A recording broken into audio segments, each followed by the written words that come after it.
राम राम मित्रांनो, स्वागत आहे आपला सगळ्यांचा एका नवीन व्हिडिओमध्ये. मित्रांनो, नुकताच काही प्रसंगामधून सावरून आणि आम्ही आपल्यासमोर हजर आहेत. आता आपल्या चॅनलवर आपण नुकतेच नवीन व्हिडिओ टाकायला सुरुवात केली. पण मित्रांनो, नवीन व्हिडिओ टाकायला सुरुवात करण्यापूर्वी बऱ्याच मित्रांनी मला काही प्रश्न विचारलं होतं का तुमचं ट्रीटमेंट कुठं झाली, कशी झाली हे सांगा. कारण काही व्हिडिओमध्ये मला सांगण्याचा प्रयत्न करायचा होता, पण मी ते काय आपल्याला सांगितलं नाही. कारण आता बऱ्याच दिवस झालं मी आमची सासूरवाडी शेनीत या ठिकाणी होतो. आता शेनीत या ठिकाणी का होतो तर रामदास आपल्याला सविस्तर सांगणारच आहे काही गोष्टी. तर हा असा प्रसंग असल्यामुळं माझं हे गेलं दवाखाने, म्हणजे आईनं तिनेच नेला तिकडून, भावाने तिने. मग आता मी इकडे एकटीच पोरं बारीक बारीक, मग आणि रामालाही सुट्या नव्हत्या लागल्या, तो होता शाळेत तिथे त्या नानाकडं. मग आई तर म्हणून या इकडे शेनीतला. मग नंतर तिकडे गेले मी, तिथे दवाखान्यातून आणलं. मग आरामाची गरज होती. डॉक्टर म्हणून कमीत कमी 1-2 महिने तरी आराम करा. मग तिकडेच आम्ही 2 महिने थांबलो होतो. हा, म्हणजे काही दिवस आम्ही तिकडं थांबलो. तर मग आता मी आता आपल्याला असं सांगणार आहे मित्रांनो का ज्या मित्रांनी काही प्रश्न विचारला होता का तुमचं इलाज कसं झालं, आणि आपल्या व्हिडिओच्या माध्यमातून आपल्या समाजाला पण कळवा, अनेक लोकांना पण कळवा. कारण असं आजार हे प्रत्येकाला काही ना काही आजार हे उद्भवतात, आणि असा आजार बऱ्याच माणसाला आहे ती. म्हणून तर आता ही ट्रीटमेंट आमची कशी झाली, आम्ही दवाखान्यात कुठं गेलो, कसा गेलो, हे आता आपल्याला मी सांगणार आहे. तर ज्यावेळेस हा प्रसंग बितला तर त्या टायमाला आम्ही सुरुवातीला दवाखान्यात आम्ही घोटी या ठिकाणी गेलो होतो. मग घोटी या ठिकाणी जाऊन मग आम्ही नाशिकला CT स्कॅन केला होता त्याचा. CT स्कॅन केल्यानंतर मग त्या डॉक्टरांनी तिथं इलाज आपलं केलं, काय आपलं प्रथम उपचार आहे ते केलं. आणि मग आपल्याला थोडासा सावर म्हणजे थोडंसं शुद्धी आलो. आणि मग थोडं शुद्धी आल्यानंतर मग मला तिथं बरंचसं उपचार केल्यानंतर 9-10 दिवस काही योजनेमधून काम झालं आपला. मग तिथून मग मी पण अशा प्रसंगात अनेक मित्रांनी सहकार्य केलं बरं का मित्रांनो. प्रत्येक मित्रांना मला आधारच दिला. मग डॉक्टरांनी डिस्चार्ज दिल्यानंतर म्हणा आता हळूहळू तुम्ही सुधाराल. तर मग डॉक्टरांनी डिस्चार्ज दिल्यानंतर घरी आलो. मग घरी आल्यानंतर आता ज्या माणसाला काय आजार येते कोणत्याही माणसाला, तर माणूस ते शोधत राहतो आहे का आपल्याला ह्या आजाराला इलाज कुठं भेटेल, काय कसा, सगळ्या गोष्टी माणूस तपास करीतच राहत आहे. मग घरी आल्यानंतर मग आम्हाला तपास लागला बऱ्याच ठिकाणी का अशा ठिकाणी एक गावठी औषध भेटत आहे. तर एक आमच्याच आयुर्वेदिक बाबा आहे ती आमच्याच गावाकडं, तर त्यांच्याकडून सुद्धा एक गावठी औषध आम्ही खाल्लं. त्या गावठी औषधांनासुद्धा आम्हाला चांगला फरक पडला. मग त्यानंतर का कर्नाटक नागर म्हणून काय ते गाव नागर म्हणून कर्नाटक या ठिकाणी एक चांगला स्पेशलिस्ट म्हणजे पॅरालिसिसवर स्पेशलिस्ट दवाखाने, तिथं तुम्ही जा. अनेक जणांनी आम्हाला सांगितलं होता. पण आता तिथं जायचं म्हणलं ना मित्रांनो का ते कुठं जायचं, किती लांब आहे, किंवा तिथं पैसे किती लागतात, ह्या गोष्टींचा आम्ही आधी विचार केला. कारण आता ते जवळ नाही, कर्नाटकला जायचं आहे आपल्याला. मग ते जवळ नाही, मग आम्ही आधी पैसे आपल्याकडे कसे आहेत, कसे कुठून काय, ह्या गोष्टींचा विचार आम्ही केला. आणि मग आमचा जायचा प्लॅन ठरला. आता जायचा प्लॅन ठरल्यानंतर आम्ही कर्नाटक या ठिकाणी गेलो.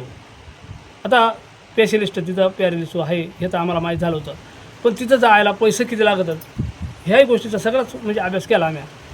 मग त्या ठिकाणी गेलो आम्ही. पण मित्रांनो, त्या ठिकाणी जायच्या आधी ना सुरुवातीला आदल्या दिवशी अपार्टमेंट घ्यावं लागते. म्हणजे तिथलं काय ऑनलाईन जे कागदपत्र आहेत ते आपण म्हणजे जसं आपल्याकडं सरकारी दवाखान्यात केस पेपर फाडणे तशा पद्धतीनं राहत आहे. ऑनलाईन आम्ही ते केलं आदल्या दिवशी, जायच्या आदल्या दिवशी. मग तिथं गेल्यानंतर गेलो. मग ते नंबर राहतात ऑनलाईन नंबर आपलं, तर मग तिथं काउंटर राहतो आहे. मग ते केस पेपरसुद्धा फाडावं लागतं. 1000 रुपये गेल्यानंतर 1000 रुपये केस पेपरला लागत आहे तिथं त्या दवाखान्यामध्ये. मग ते 1000 रुपये पण आम्ही भरलं. आणि मग आपलं नाव पुकारलं. मग मला आतमध्ये बोलावलं. आतमध्ये बोलावल्यानंतर मग डॉक्टर तिथं विचारतात का तुम्हाला हे असा आजार कधीपासून झाला आहे तुम्हाला, म्हणजे ते विचारते नाही काय होतं आहे. कारण तिथं डॉक्टर स्पेशलिस्ट आहे, त्याला माहीत राहत आहे का ह्या आजारांना काय होतं आहे, या आजारची लक्षणं काय आहेत हे त्यांना माहीत राहते. मग त्यांनी फक्त आतमध्ये गेल्यानंतर तिथं सुरुवातीला मग एक इंजेक्शन सुरुवातीला म्हणजे कमरेवर इंजेक्शन राहतो आहे त्यांचा काय असेल तो, तो कमरेवर इंजेक्शन दिला आणि त्यानंतर हा दंडावर पण दिला. दंडावर पण देतात, कमरेवर पण देतात आणि दुसऱ्या ट्रिपला एखाद्या वेळेस दोन्ही पण कमरेवर देतात. म्हणजे पुढं कसं आहे, आता मी आताची दुसरी वेळ जायची. मग आपल्याला गोळ्या औषधं देतात, ते गोळ्या औषधं काय असतील त्यांचे ते सगळं देतात ते. मग ते झाल्यानंतर मग मला इंजेक्शन दिलं, गोळ्या औषधं दिली आणि पुन्हा मग त्यांनी डॉक्टरला आम्ही विचारलं का पुन्हा कधी यायचा, तर पुन्हा कधी यायचा ते पण सांगतात. तर मित्रांनो, आता त्या ठिकाणी ना 5 कोर्स करावं लागतात, म्हणजे 5 वेळेस आपल्याला जावं लागत आहे कर्नाटक या ठिकाणी. म्हणजे जो आता दवाखान्याचं नाव आहे मी सांगतो, आपली दवाखान्याचं नाव मी आपल्याला सांगितलं नाही. पांडुरंग कुंभार हॉस्पिटल त्या दवाखान्याचं नाव आहे. आणि मग तिथं आपल्याला 5 ट्रिपा मारावं लागत आहे. आता 5 ट्रिपा मारायच्या म्हणलं ना मित्रांनो, एक ट्रिपलाच साधारणतः 17,000 ते 18,000 रुपये खर्च येतो आहे. आणि आमची गाडी आहे ना थोडी घरची होती, आमचे साडू होते आणि घरची माणसं असल्यामुळं मग मला एवढा काही खर्च नाही आला. पण तिथं जायला नक्कीच भरपूर खर्च येतो आहे. आणि मग डॉक्टरची फी 1,000 रुपये, म्हणजे ते केस पेपरचे. त्यानंतर मेडिकल राहते, म्हणजे मेडिकल आपल्याला गोळ्या औषधं घ्यावं लागतात. जसं आजार असेल तशा पद्धतीनं ते औषधं देतात, ते आपल्या फाईल करतात, आपली फाईलनुसार आपली. मग ते मला जवळजवळ 6,000 ते 7,000ची औषधं त्यांनी दिली. मग आपला जायचा जो CNG म्हणजे पेट्रोल गाडी असली तर आपण पेट्रोल भरतो आहे, गॅसवर असली तर गॅस भरतो आहे. आमची गाडी CNG होती, गॅसवर, म्हणून आम्हाला थोडासा त्या गोष्टी परवडल्या. मग 5 वेळेस जावं लागतं. आता 5 डोस राहतात त्यांचं. तर पण मित्रांनो, म्हणजे मला पण अनुभव आला का मी पहिल्या ज्या ट्रिपला गेलो होतो त्यावेळेस कशी अवस्था होती. पहिल्या ट्रिपला गेलं तर म्हणजे फक्त चालता येत नव्हतं, पण मग धरूनच असा पुढे जायचा असला, सलसला म्हणा, बाथरूमला म्हणा, तर धरूनच नाही लागायचं. मग तिकडून पहिल्या स्टार्टिंगला जाऊन आलं, मग स्वतः मोकळं चालायला लागलं. तर असं आहे मित्रांनो, सुरुवातीला मला काही एवढं चालतेच नव्हतं, चालत होतं थोडं धरून धरून चालायला लागायचं नॉर्मल. पण पहिल्या ट्रिपला गेल्यानंतर मला नक्कीच म्हणजे फरक जाणवला. आणि दुसऱ्या ट्रिपला पण मग चांगलाच फरक जाणवला. पहिल्या ट्रिपला थोडा होता, दुसऱ्या ट्रिपला चांगलाच जाणवला. तर त्यांचे आता 5 कोर्स मला हे करायची होती. 5 कोर्स म्हणजे 5 वेळेस इंजेक्शन द्यावं लागतं, 5 डोस ना, ते करावं मित्रांनो. पण असं मी तर नाही बळजबरी, कारण आहे ना, तर खर्च पण भरपूर येतो आहे. औषध आपण ते दवाखाना पण चांगले, ट्रीटमेंट पण चांगली होते. पण आता कसं आहे, प्रत्येक आता आम्हाला पण आता सुरुवातीला होते आमच्याकडे पैसे, पण आमच्याकडंसुद्धा आता पैसे कमी येते. आमच्याकडंसुद्धा आता पैसे नाही राहिले. पण तरी आम्ही काही पद्धत ना पण थोडासा इलाज करणारच आहे, जाणारच आहे ती. कारण कसं आहे मित्रांनो, आयुष्य हे अनमोल आहे. आणि आपली पोरसोरा बारीक आहे ती. आपल्याला अजून बरंचसं काही करायचं आहे. आणि आपल्या सगळ्यांसमोर पुन्हा एकदा यूट्यूबमध्ये ह्या गोष्टी आपल्याला आवड आहे. तर असं आहे मित्रांनो. तर आणि साधारणतः आता मी ते खर्च तुम्हाला सांगितला, तर ते तिथं गेल्यानंतर पुन्हा एकदा ऐका मित्रांनो, तिथं गेल्यानंतर काय करावं लागतं आहे. आदल्या दिवशी अपॉइंटमेंट घ्यावं लागत आहे, म्हणजे ऑनलाईन नंबर लावावा लागतो आहे त्या दवाखान्यामध्ये.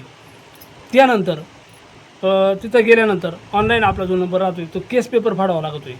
ऑनलाईन नंबर लावल्यानंतर केस पेपर फाडावा लागतो, 1,000 रुपये फी येते केस पेपरची. आणि त्यानंतर डॉक्टरची चेकिंग काय असेल ती, आणि मेडिकल आपला काय असेल त्या. जाताना आपलं रिपोर्ट म्हणजे CT स्कॅन वगैरे काही रिपोर्ट असतील ते सोबत न्यावा. CT स्कॅन रिपोर्ट हे सोबत न्यावं लागतं. अन्यथा जर ते नेलं नाही तर आपली डबल तिथं काढावं लागते आणि पुन्हा एकदा आपली तो खर्च येईल. तर मित्रांनो, हा व्हिडिओ बनवायचा उद्देश असं आहे का आज हल्ली पॅरेलिस हा आजार तरुणांमध्ये सुद्धा फैलावला आहे. पहिला आपल्या वयोवृद्ध माणसालाच व्हायचा, पण आज तरुणांनी सुद्धा हा आजार होतो आहे. मग मित्रांनो, आपल्या व्हिडिओच्या माध्यमातून एक आपल्या मित्राली नवीन माहिती मिळावा का ह्या आजारावर इलाज कुठं कुठं केलं जातं. आता मी कर्नाटकला गेलो, मला तिथलं इलाज माहीत झालं, तिथं कसं इलाज करता येईल ते आपल्याला व्हिडिओच्या माध्यमातून सुद्धा मी सांगितलं. आणि आपले अनेक माणसाची म्हणजे अनेक डॉक्टरांकडे जातात ती, कारण माणसाला पाहिजे फक्त सुख, का कुठं बरा होईल मी. सुखासाठीच आजकाल धडपड करतो आहे माणूस, तो सुखासाठीच धडपड करतो आहे. कधी कधी काय होत आहे का अनेक डॉक्टरांकडे जाऊन अशा आजारानं इलाज होती नाही ती. मग अशा वेळेस माणूस थकत आहे आणि घरीच बसत आहे. पण मित्रांनो प्रत्येक गोष्टी ऑप्शन विलाज प्रत्येक गोष्टी आहे ती, म्हणून घाबरून न जाता ह्या पण आजाराला घाबरून न जाता एक खंबीरपणे उभा राहा आणि जिथं चांगला डॉक्टर आहे तिथं नक्कीच जा. अनेक ठिकाणी चांगलं डॉक्टर आहेत. आता या ठिकाणी जायला खर्च तर जास्त येतो आहे, खर्च भरपूर आहे मित्रांनो. 15 ते 16 हजार रुपये किंवा 20,000 रुपये लागू शकतात, जसा आजार असेल तसा. पण मी स्वतः अनुभवला तर या ठिकाणी चांगली ट्रीटमेंट केली जाते, पण आपल्याला 5 वेळेस जावं लागणार आहे तिथं.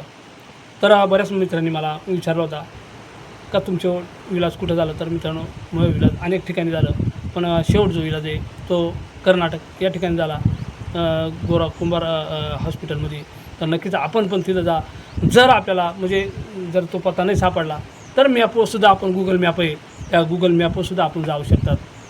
तर असो मित्रांनो, तर नक्कीच आपल्याला लक्षात राहिलं असं असेल, मी स्वतः आपल्या मित्राला एक अनुभव घेऊन आणि हे अनुभवाचं बोल आणि खरंच कुठं विलाज केलं जातात तर सगळं सांगितलं मित्रांनो.